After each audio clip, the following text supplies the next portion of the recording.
الحمد للہ کفا وسلام علی عباده الذین اصطفى اما بعد اعوذ باللہ من الشیطان الرجیم بسم اللہ الرحمن الرحیم وسارعوا الى مغفرة من ربکم وجنة عرضها السماوات والارض اعدت للمتقین، اور اپنے رب کی بخشش کی طرف اور اس جنت کی طرف دوڑو جس کا عرض آسمانوں اور زمین کے برابر ہے، جو پرہیزگاروں کے لیے تیار کی گئی ہے۔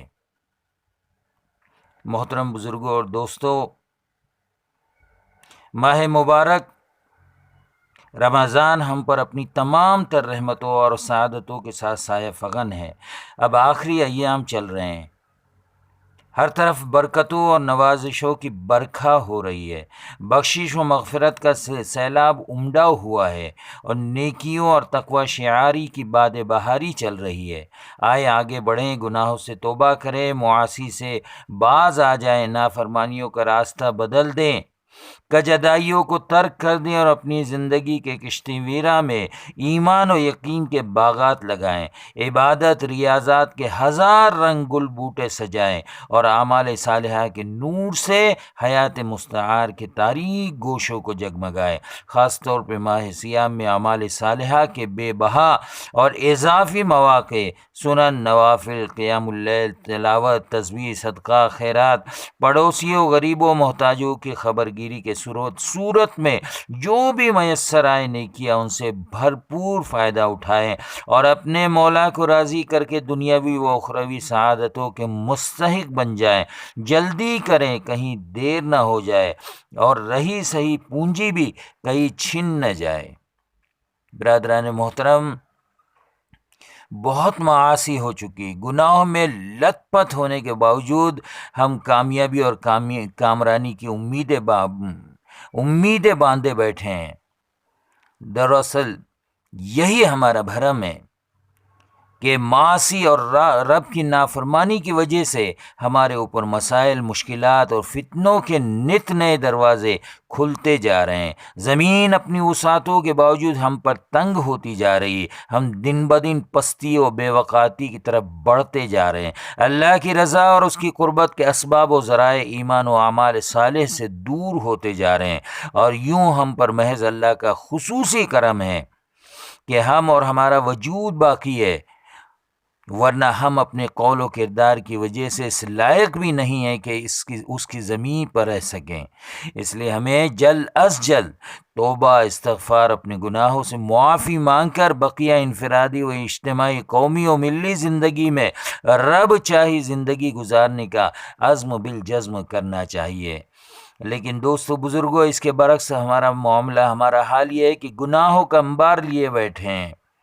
دینی شعائر کی حرمتوں کی پامالی ہمارا شیوا بنتا جا رہا ہے، عصیاں و طغیان ہمارا شعار بنتا جا رہا ہے، حقوق اللہ، حقوق العباد کا پاس و لحاظ ہماری زندگی سے اٹھتا جا رہا ہے۔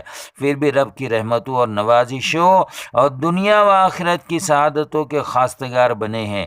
سچ ہے، کسی نے کہا ہے کہ نافرمانیوں، مسلسل سیاہ کاریوں کے پاداش میں نعمتوں کے چھن جانے اور ذلت و خواری مسلط ہونے کے باوجود بھی شکوہ شکایت یہ کہ رحمتیں ہیں تیری اغیار کے کاشانے پر، رحمتیں ہیں تیری اغیار کے کاشانے پر، برق گرتی ہے تو بیچارے مسلمانوں پر۔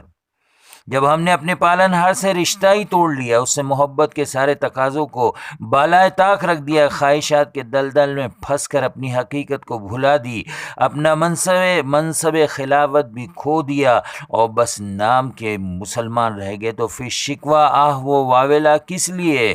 کس منہ سے اپنے آپ کو کہتا ہے عشق باز؟ اے روسیا، تجھ سے تو یہ بھی نہ ہو سکا۔ بجائے اس کے کہ ندامت و ملامت کے چار چار آنسو بہاتے، مسلسل نافرمانی اور ناشکری کا سلسلہ جاری ہے۔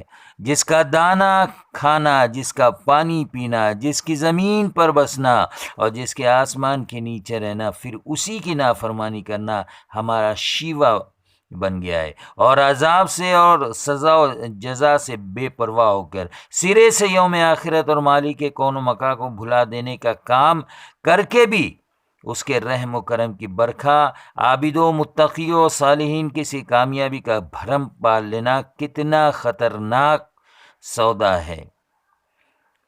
بزرگوں دوستو، فرمان خداوندی ہے فَإِمَّا يَأْتِيَنَّكُم مِّنِّي هُدًى فَمَن تَبِعَ هُدَايَ فَلَا خَوْفٌ عَلَيْهِمْ وَلَا هُمْ يَحْزَنُونَ۔ البقرہ۔ جب کبھی تمہارے پاس میری ہدایت پہنچے تو اس کے تابع داری کرنے والوں پر کوئی خوف اور کوئی غم نہیں ہوگا۔ غم و حزن سے بچنے کا واحد ذریعہ ہدایت ایمانی کی پیروی میں ہی ہے۔ اللہ تعالی ہم سب کو نیک عمل کرنے کی اور ماہ مبارک سے بھرپور فائدہ اٹھانے کی اللہ توفیق مرحمت فرمائے، آمین ثم آمین۔